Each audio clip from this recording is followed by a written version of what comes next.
Lods, good morning. Panibagong araw, panagmagagong adventure. Balik tayo sa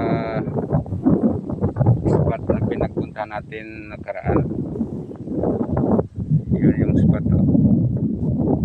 Nasa 40 to 50 meters yata.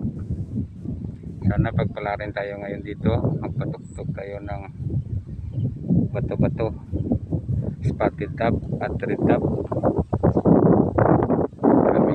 Yan ito, dito tayo nag-aabang sa punong ito, yung target natin doon, no? Sana pagpalarin tayo at may pangulam naman.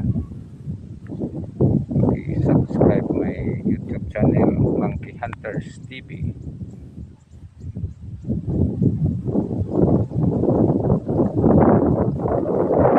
Ito yung spot.